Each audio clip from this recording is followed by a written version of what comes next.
یہ داور اور سونیا کی شادی کے چند دن بعد کا ذکر ہے۔ صبح سے سردی بہت پڑ گئی تھی، دسمبر ختم ہونے کو تھا اور ہوا ٹھٹرا دینے والی بن چکی تھی۔ ایسے میں وہ کیمپس میں اسکالرشپ کو آرڈینیٹر کے آفس کے باہر دروازے پر لگی لسٹ کو دیکھ رہی تھی۔ اراسمس مینڈس ایکسچینج پروگرام کے تحت اسٹوڈنٹ میں سے صرف 2 لڑکیاں سیبانچی یونیورسٹی جا رہی تھیں، حیا سلیمان اور ختیجہ رانا۔ یہ ختیجہ رانا کون ہے بھلا؟ وہ سوچتے ہوئے اپنے یک ہوتے ہاتھ آپس میں رگڑ رہی تھی۔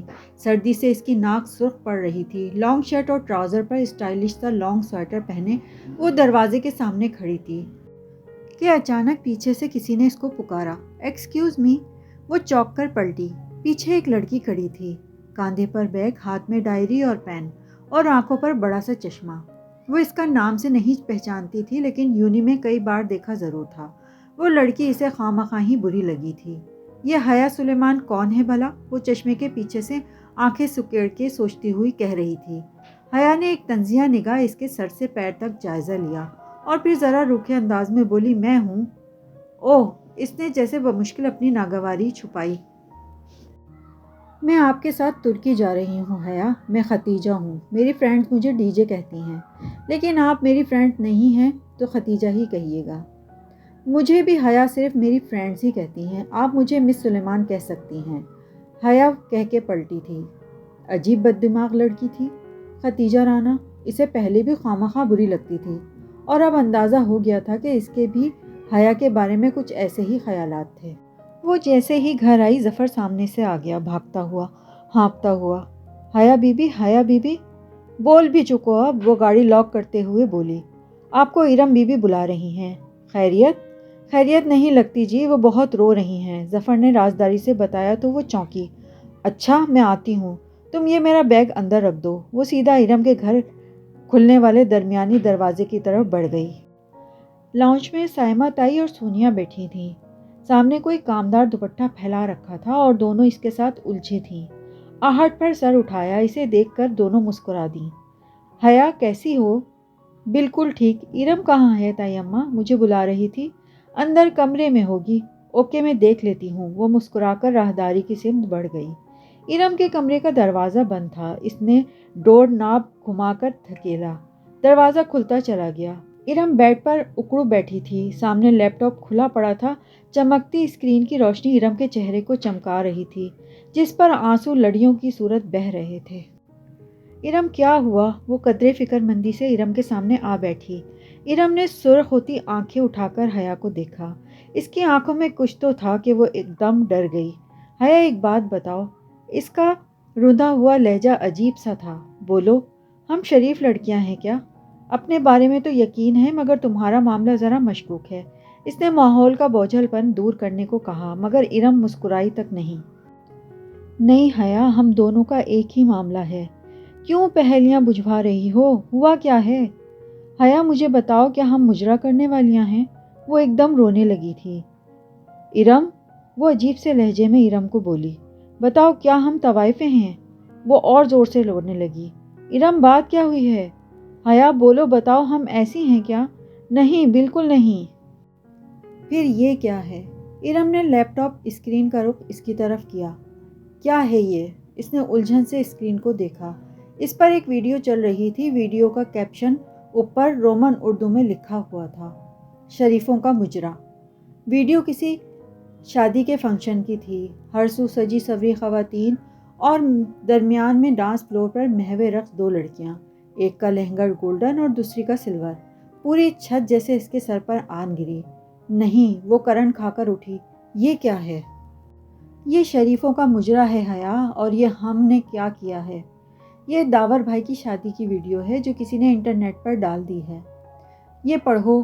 ویڈیو ڈالنے والے نے اپنا ای میل ایڈریس بھی دیا ہے، جس پر میل کر کے پورے ڈانس کی ویڈیو بھی حاصل کی جا سکتی ہے۔ یہ دیکھو۔ اس ویڈیو کو 3 دن سے سینکڑوں لوگ دیکھ چکے ہیں۔ حیا، ہم برباد ہو چکے ہیں، ہم کہیں کے نہیں رہے۔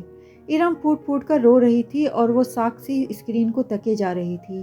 یہ کوئی بھیانک خواب تھا اور اب وہ جاگ جانا چاہتی تھی۔ اسکرین پہ رقصہ پریوں کے سراپے میں مختلف حصوں پر کسی نے سرخ دائرے کھینچ رکھے تھے۔ جیسے ہی کوئی لڑکی اسٹیپ پر جھکتی تو فوراً سرخ دائرہ ابھرتا۔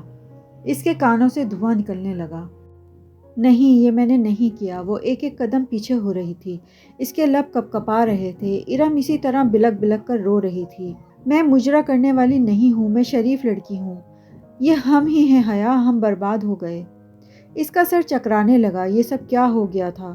ویڈیو کے سینکڑوں ویوز لکھے آ رہے تھے۔ کیا وہ پورے شہر میں پھیل گئی تھی؟ اور اگر اس کے خاندان والوں تک پہنچ گئی؟ ابا تو مجھے مار دیں گے ارم، مجھے زندہ گاڑ دیں گے۔ مگر یہ ویڈیو کس نے بنائی ہے؟ ہم نے تو مووی والے کو منع کر دیا تھا۔ کسی نے چھپ کر بنائی ہوگی۔ کچھ کرو ارم۔ اس کا سکتہ ٹوٹا۔ وہ تیزی سے ارم کے قریب آئی۔ میں نے اس ویب سائٹ پر رپورٹ تو کی ہے، لیکن ویب سائٹ نے ایکشن لے کر ویڈیو ہٹا بھی دی تو یہ سی ڈی ہر جگہ مل سکتی ہے۔ ایسی چیزیں تو منٹوں میں پھیلتی ہیں، ہم کہاں کہاں سے ہٹوائیں گے؟ وہ بے بسی سے زمین پر بیٹھتی چلی گئی۔ اگر بابا یا کسی بھی بھائی وغیرہ کو معلوم ہو گیا تو او خدا، ہم کیا کریں؟ ارم نے بھی خود کو کمرے میں بند کر لیا تھا اور وہ بھی بس کمرے کی ہو کر رہ گئی تھی۔ سوچ سوچ کر دماغ پھٹا جا رہا تھا، مگر کوئی حل نظر نہیں آ رہا تھا۔ شام میں وہ سو رہی تھی کہ راحیل کا فون آ گیا۔ اس کے دماغ میں خطرے کا الارم بجنے لگا تھا۔ ہیلو، ہیلو حیا، کیسی ہو؟ راحیل کی آواز میں گرم جوشی تھی۔ وہ کچھ اندازہ نہ لگا پائی۔ ٹھیک، تم ٹھیک ہو؟ ایک دم فٹ۔ میں تو تمہیں مبارکباد دینی تھی۔ کس بات کی؟ بھائی تم ایکسچینج پروگرام کے تحت ترکی جا رہی ہو، اور کس بات کی بھلا؟ او اچھا، تھینک یو سو مچ۔ اس کی اٹکی ہوئی سانس بحال ہوئی۔ کب تک جانا ہے؟ وہ خوشی سے پوچھ رہا تھا۔ جنوری کے اینڈ تک یا فروری کے شروع تک؟ تو کیا تم ادھر اسپین پھپھو کی فیملی سے ملو گی؟ پتہ نہیں، ابھی سوچا نہیں ہے۔ کیا بات ہے، تم اپسیٹ لگ رہی ہو؟ وہ ذرا پریشان ہوا۔ ارے نہیں، وہ فوراً سنبھلی اور ادھر ادھر کی باتیں کر کے خود کو نارمل ظاہر کرنے میں کامیاب ہو ہی گئی۔ فون بند ہوا تو وہ ارم کی طرف چلی آئی۔ یوں منہ سر لپیٹ کر بیٹھنے سے کچھ نہیں ہوگا، اس نے ارم سے کہا۔ تو کیا کریں؟ ارم نے تکیہ پھینکا اور اٹھ بیٹھی۔ سب سے پہلے تو سارے گھر کے کمپیوٹر سے اس ویب سائٹ کو بلاک کرتے ہیں، تاکہ کم از کم گھر والوں کو تو نہ پتہ چلے، پھر اس کا کوئی مستقل حل سوچتے ہیں۔ ٹھیک ہے چلو۔ امید کا سرا نظر آتے ہی ارم اٹھ کھڑی ہوئی۔ بنا کسی وقت کے ضائع کیے تمام کمپیوٹر پہ اس ویب سائٹ کو بلاک کر چکی تھیں یہ دونوں۔ کہ سائمہ تائی نے آ کر بتایا کہ رات میں ارم کو دیکھنے کے لیے تایا فرقان کی کوئی فیملی فرینڈز اپنی فیملی کے ساتھ آ رہے ہیں۔ رسمی کارروائی تھی، کیونکہ رشتہ تو وہ ڈھکے چھپے لفظوں میں مانگ ہی چکے تھے۔ سب کچھ بھلا کر حیا پرجوش ہو گئی تھی۔ ہمارے دلہا بھائی بھی ساتھ ہی آئے ہیں۔ حیا ڈرائنگ روم میں جھانک کر اندر کمرے میں آئی تو وہ منہ لٹکائے بیٹھی تھی۔ تم ایسے کیوں بیٹھی ہو؟ ارم نے آہستہ سے سر اٹھایا۔ سر پر سلیقے سے دوپٹہ اوڑھے وہ تیار بیٹھی تھی اور پریشان تھی۔ بولی، وہ ویڈیو؟ حیا نے کہا، دفع کرو، آؤ سب بلا رہے ہیں۔ لڑکے کو اس کی والدہ ماجدہ نے اندر بلایا ہے تمہیں دکھانے کے لیے۔ آؤ۔ اس نے ہاتھ بڑھا کر اسے کھڑا کیا۔ وہ ارم کو پکڑے ڈرائنگ روم میں آ گئی۔ سامنے دو سنگل صوفوں پر ایک نفیس سی خاتون اور ایک خوبرو نوجوان بیٹھا تھا۔ سامنے رکھی میز لوازمات سے سجی تھی اور سونیا بزید اصرار مہمانوں کو بہت کچھ پیش کر رہی تھیں۔ بس بھابھی، ہمیں تو اپنے جیسی ہی بچی چاہیے، با حیا، با پردہ، صوم و صلات کی پابند، وہ خاتون مسکرا کر کہہ رہی تھیں۔ ارے مسز کریم، ہماری ارم تو کبھی سر ڈھکے بغیر گیٹ سے باہر تک نہیں نکلی، تائی امی فخر سے بتا رہی تھیں۔ السلام علیکم۔ وہ ارم کو ساتھ لیے اندر داخل ہوئی۔ اس کے سلام پر سب نے سر اٹھا کر دیکھا۔ گلابی پوری آستینوں والی شلوار قمیض میں ہم رنگ دوپٹہ اچھی طرح پھیلا کر سر پر لیے ارم جھکی جھکی نگاہوں کے ساتھ سامنے صوفے پر آ بیٹھی۔ حیا بھی ساتھ ہی تھی۔ کمر پر گلتے سلکی بال، گرے ایئر لائن شرٹ اور ٹراؤزر زیب تن کیے، دوپٹہ کندھوں پر ڈالے ارم کے ساتھ ٹانگ پہ ٹانگ رکھے پر اعتماد طریقے سے بیٹھ گئی۔ بیگم کریم کی آنکھوں میں ارم کے لیے پسندیدگی کی جھلک اٹھی تھی۔ انہوں نے تائیدانہ نظروں سے اپنے بیٹے کی طرف دیکھا، مگر وہ ارم کو نہیں، حیا کو غور سے دیکھ رہا تھا۔ اور بیٹا، آپ کیا کرتی ہو؟ بیٹے کو متوجہ نہ پا کر وہ ارم سے مخاطب ہوئیں۔ جی، ماسٹرز کر رہی ہوں انگلش لٹریچر میں، ارم نے جھکی جھکی نظروں سے جواب دیا۔ تب ہی حیا کو محسوس ہوا کہ وہ لڑکا مسلسل اسے دیکھ رہا ہے، بڑی جانچتی اور پرکھتی نظروں سے۔ پھر اچانک اس لڑکے نے اپنے پاکٹ سے اپنا بلیک بیری فون نکالا اور خاموشی سے سر جھکائے بٹن پریس کرنے لگا۔ خواتین آپس میں مصروف تھیں، مگر حیا کچھ عجیب سا محسوس کرتی کنکھیوں سے اسی کو دیکھ رہی تھی۔ جو اپنے فون پر جھکا ہوا تھا۔ تبھی ہولے سے اس کے موبائل سے مائی نیم از شیلا کی آواز گونجی، جیسے اس نے فوراً ہی بند کر دیا، مگر وہ سن چکی تھی۔ شیلا کے ساتھ شادیوں کا مخصوص شور بھی سنائی دیا تھا، اور ارم نے بھی شاید کچھ سنا تھا، تبھی چونک کر گردن اٹھائی اور پھر قدرے سبکی سے واپس جھکا دی۔ حیا کو اپنے جسم سے جان نکلتی ہوئی محسوس ہوئی۔ کیا دنیا اتنی چھوٹی تھی؟ وہ اب موبائل پر کچھ دیکھ رہا تھا، کبھی اسکرین پر دیکھتا اور کبھی حیا اور ارم کے چہرے پر نظر ڈالتا۔ صاف ظاہر تھا کہ وہ کچھ ملانے کی کوشش کر رہا ہے۔ پھر ایک دم وہ اٹھا اور تیزی سے کمرے سے نکل گیا۔ ایک شرمندہ سی خاموشی نے سارے ماحول کو گھیر لیا۔ حیا نے سر جھکا دیا، اسے اپنا دل ڈوبتا ہوا سا محسوس ہوا تھا۔ وہ بہت بے چین سی بیٹھی تھی، پاؤں پر صوفے پر سمیٹے، ہاتھ میں ریموٹ پکڑے وہ جھلائی ہوئی سی چینل بدل رہی تھی، مضطرب، بے بس، پریشان۔ اسمارٹ ٹی وی کی اسکرین پہ پورے میوزک کے ساتھ اشتہار چل رہا تھا۔ وہ غائب دماغی سے اسکرین کو دیکھ رہی تھی، جہاں موبائل کمپنی کے ساتھ غیر تصدیق شدہ سم کا استعمال قانوناً جرم ہے، PTA لکھا آ رہا تھا۔ جانے کب پوز کا بٹن اس سے دبا، اشتہار وہیں رک گیا۔ وہ اتنی دور بھٹکی ہوئی تھی کہ پلے بھی نہ کر سکی۔ دفتر دروازے پہ فاطمہ بیگم کی شکل دکھائی دی۔ وہ تھکی تھکی سی اندر داخل ہو رہی تھی۔ حیا ریموٹ پھینک کر تیزی سے اٹھی۔ اماں کیا بات تھی؟ سائمہ تائی نے کیوں بلایا تھا؟ بیٹا، ارم کے رشتے کے لیے جو لوگ اس دن آئے تھے انہوں نے انکار کر دیا ہے، حالانکہ رشتہ مانگ چکے تھے۔ اور حیا کو اپنا دل ڈوبتا ہوا محسوس ہوا۔ کیوں انکار کر دیا؟ اس کو اپنا سانس رکتا ہوا لگا۔ کوئی وجہ نہیں بتاتے، بس ایک دم ہی پیچھے ہٹ گئے۔ سائمہ بھابھی بھی بہت اپسیٹ تھیں۔ مگر کچھ تو کہا ہوگا اماں؟ بس یہی کہا کہ ہم نے کسی آزاد خیال اور بے پردہ لڑکی کو بہو بنا کر اپنی عاقبت خراب نہیں کرنی۔ وہ بہت پریشان ہوئی۔ اگر بات کھل جاتی تو اصل بدنامی تو اسی کے حصے میں آتی۔ ارم کو تو شاید اس کی ماں حیا نے اسے بگاڑا ہے کہہ کر درمیان سے نکال لیتی، اور بات تو اب بھی کھل سکتی تھی۔ وہ ویڈیو تو اب بھی انٹرنیٹ پر موجود تھی۔ ٹی وی اسکرین پر اب بھی اشتہار رکا ہوا تھا۔ وہ بس خالی نظروں سے اسے دیکھ رہی تھی۔ بغیر تصدیق شدہ سم کا استعمال قانوناً جرم ہے، PTA۔ بغیر تصدیق شدہ سم کا استعمال قانوناً جرم ہے، PTA؟ حیا بڑبڑائی۔ بجلی کا ایک کوندا سا اس کے ذہن میں لگا تھا۔ وہ خدا، یہ خیال پہلے میرے دماغ میں کیوں نہیں آیا؟ وہ ایک دم جھٹکے سے اٹھی اور باہر کی طرف لپکی۔ ارم! ارم! بہت جوش سے چلاتے ہوئے حیا نے اس کے کمرے کا دروازہ کھولا۔ ارم موبائل پکڑے بیڈ پر بیٹھی تھی۔ دروازہ کھلنے پر گڑبڑا کر موبائل سائڈ پر رکھا۔ کیا ہوا؟ ارم، تم نے کبھی موبائل کنیکشن کے اشتہاروں میں سے وہ عبارت پڑھی ہے کہ غیر تصدیق شدہ سم کا استعمال جرم ہے؟ ہاں تو کیا تمہیں معلوم ہے کہ سم رجسٹر کروانا کیوں ضروری ہوتا ہے؟ کیوں؟ تاکہ کوئی کسی سم کا غلط استعمال نہ کر سکے، چاہے وہ دہشت گردی کی واردات ہو یا کسی کو رانگ کالز کرنا۔ یہ سب سائبر کرائم کے تحت آتا ہے۔ Cyber crime? ارم نے پلکیں جھپکائیں۔ ارم، ہماری پرسنل ویڈیو انٹرنیٹ پر ڈال دینا بھی تو ایک سنگین جرم ہے۔ ہم اس کی رپورٹ کر سکتے ہیں، مگر ہم کس کو رپورٹ کریں گے؟ وہ نیم رضامندی ہوئی تو حیا نے جھٹ اپنا موبائل نکالا۔ PTA کو دروازہ بند کرو، میں ہیلپ لائن سے نمبر لیتی ہوں۔ PTA کی ہیلپ لائن کا نمبر آسانی سے مل گیا، مگر آپریٹر نے نہایت شائستگی سے یہ کہہ کر معذرت کر لی کہ اس طرح کے کیس کی سائبر کرائم یا کسی انٹیلیجنس کے سائبر سیل کو رپورٹ کرنا ہوگا۔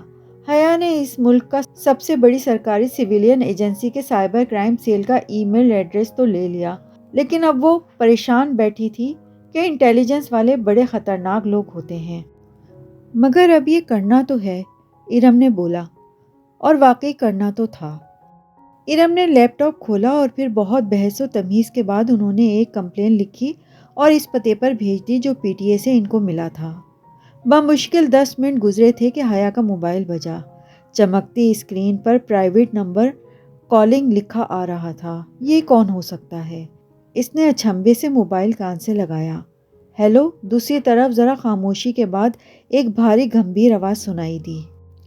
السلام علیکم، مس حیا سلیمان؟ جی، آپ کون؟ میں میجر احمد بات کر رہا ہوں سائبر کرائم سیل سے۔ آپ نے ہماری ایجنسی میں رپورٹ کی ہے؟ ہمیں ابھی آپ کی کمپلین موصول ہوئی ہے۔ وہ جو کوئی بھی تھا بہت خوبصورت بولتا تھا۔ مگر میجر احمد، میں نے کمپلین میں اپنا نمبر تو نہیں لکھا تھا، وہ دھک دھک کرتے دل کے ساتھ کہہ رہی تھی۔ ارم بھی حیرت بھرے خوف سے اس کو دیکھ رہی تھی۔ جواباً وہ دھیرے سے ہنس دیا۔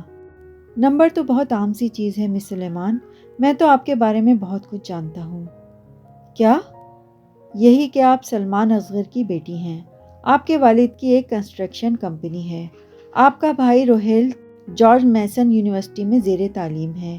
خود آپ انٹرنیشنل اسلامک یونیورسٹی میں LLB honours Shariah and law کے 5ویں سال میں ہیں۔ فروری میں آپ ایکسچینج پروگرام کے تحت استنبول جا رہی ہیں، غالباً سبانچی یونیورسٹی میں، اور پچھلے ہفتے اپنے کزن داور فرقان کی مہندی کی فنکشن پہ بننے والی ویڈیو کی انٹرنیٹ اپلوڈنگ کو آپ نے رپورٹ کیا ہے۔ As that right ma'am? وہ جو دم بخود سنتی جا رہی تھی بمشکل بول پائی۔ جی وہی ویڈیو۔ اب آپ کیا چاہتی ہیں؟ وہ پوچھ رہا تھا۔ یہی کہ آپ اسے ویب سائٹ سے ہٹا دیں۔ اس کی آواز میں بہت مان اور منت بھر آئی تھی۔ اوکے، اور کچھ؟ اور جن لوگوں کے پاس اس کی CD ہے وہ بھی؟ آگے سے اس کا گلا بھر آیا۔ احساس توہین سے کچھ بولا ہی نہیں گیا۔ میں شہر کے ایک ایک بندے سے وہ ویڈیو نکلوا لوں گا، آپ بے فکر رہیں۔ اور اسے لگا منو بوجھ اس کے اوپر سے اتر گیا ہو۔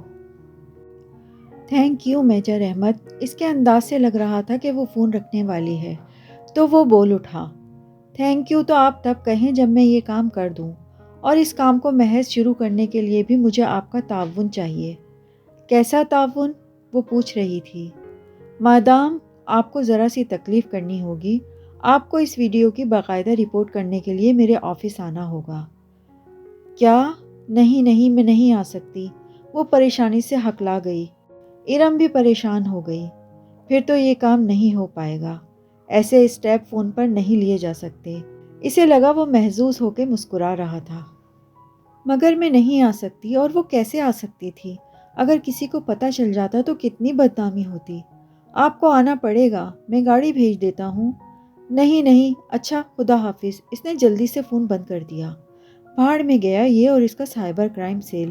اگر ابا یا تایا ابا کو پتہ چل گیا کہ ہم ایک ایجنسی کے ہیڈ کوارٹر گئے ہیں تو ہماری ٹانگیں ہی توڑ دیں گے وہ۔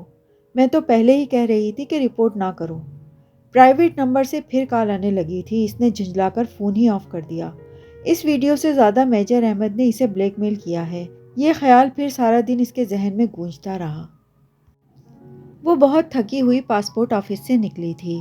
اسلام آباد سے پنڈی کا اتنا لمبا اور رش بھری سڑک پہ تھکا دینے والا سفر کر کے وہ آج پاسپورٹ آفس سے اپنا پاسپورٹ اٹھانے آئی تھی۔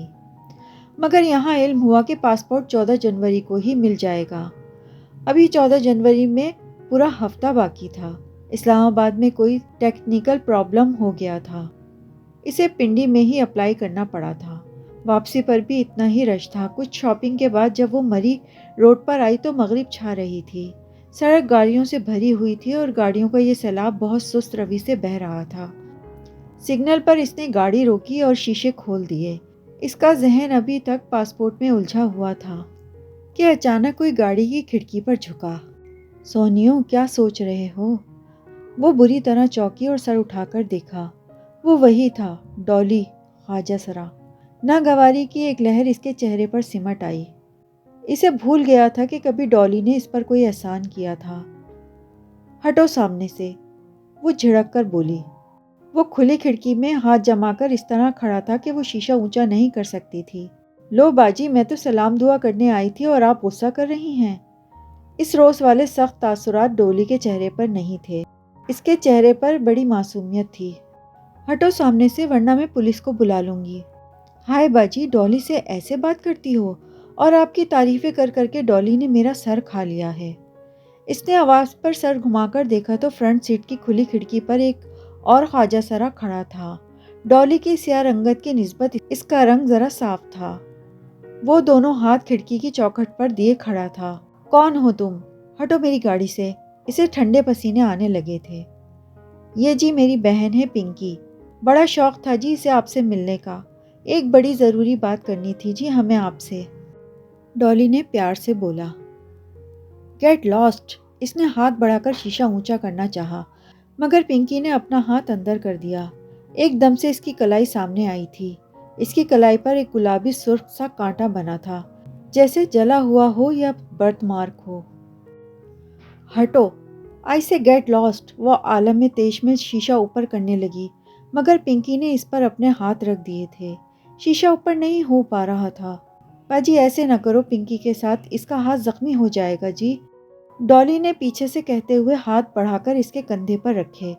تو وہ غصے میں گھومی اور اس نے ڈالی کو دھکا دیا اور وہ لڑکھڑا کر چند قدم پیچھے ہٹا تو اس نے جلدی سے شیشہ اوپر چڑھا لیا۔ اب تم بھی ہٹو ادھر سے ورنہ میں لوگوں کو اکٹھا کر لوں گی۔ وہ ہاتھ بڑھا کر پنکی کی طرف والا شیشہ بند کرنے لگی، لیکن وہ اڑ ہی گیا تھا۔ باجی جی میں تو تمہیں ڈالی کے بارے میں بتانے آیا تھا۔ اصل میں ڈالی کے دل کی بات آپ کو بتانا چاہتا تھا، اور آپ میرے ساتھ ایسے کر رہی ہو۔ یہ جو ڈالی ہے نا یہ بڑا پسند کرتی ہے آپ کو، مگر اقرار نہیں کرتی ہے، پنکی مصنوعی انداز سے ہل ہل کر بول رہا تھا۔ ڈالی پیچھے والا شیشہ بجانے لگا تھا۔ وہ پوری قوت سے شیشہ اوپر چڑھانے لگی۔ پنکی نے لمحہ بھر کو گردن موڑ کر ڈالی کو دیکھا تو اس کی گرفت ذرا ڈھیلی ہوئی۔ حیا نے فوراً شیشہ اوپر چڑھایا۔ پنکی نے چونک کر دیکھا تو پھر انگلیاں کھینچی چاہیں، مگر وہ مسلسل شیشہ اوپر کر رہی تھی۔ پنکی کی انگلیاں پھنس کر رہ گئیں۔ او چھوڑو باجی! ایک دم پنکی کے دائیں ہاتھ کی انگلی سے خون کی بوند ٹپک کر شیشے پر گری تو اسے ہوش آیا۔ ایک جھٹکے سے اس نے شیشہ نیچے کیا، شیشہ 1 انچ نیچے گرا۔ پنکی نے غصے سے اسے گھورتے ہوئے اپنے ہاتھ پیچھے کھینچے اور وہ گاڑی بھگاتی ہوئی لے گئی۔ گاڑی آگے بھگانے سے قبل اس نے بہت غور سے پنکی کے ہاتھوں کو دیکھا تھا۔ دائیں ہاتھ جس کی کلائی پر کانٹے کا جلا ہوا نشان تھا، اسی ہاتھ کی شہادت کی انگلی سے خون نکلا تھا۔ یقیناً اس کے ہاتھ زخمی ہوئے تھے، مگر اسے پرواہ نہیں تھی۔ وہ زن سے گاڑی آگے لے گئی۔ پھر اس نے بیکیو مرر سے پیچھے دیکھا۔ وہ دونوں خواجہ سرا بار بار مڑ کر اسے غصے سے دیکھتے ہوئے سڑک پار کر رہے تھے۔ ڈالی نے پنکی کا ہاتھ پکڑ رکھا تھا اور غصے سے پلٹ کر حیا کو دیکھ رہی تھی۔ اس نے سر جھٹک کر گاڑی کی اسپیڈ بڑھا دی۔ کم از کم اسے اتنی امید تو ہو گئی تھی کہ ڈالی اس کا پیچھا کرنے کی ہمت اب نہیں کرے گی، مگر بہت جلد حیا غلط ثابت ہونے والی تھی۔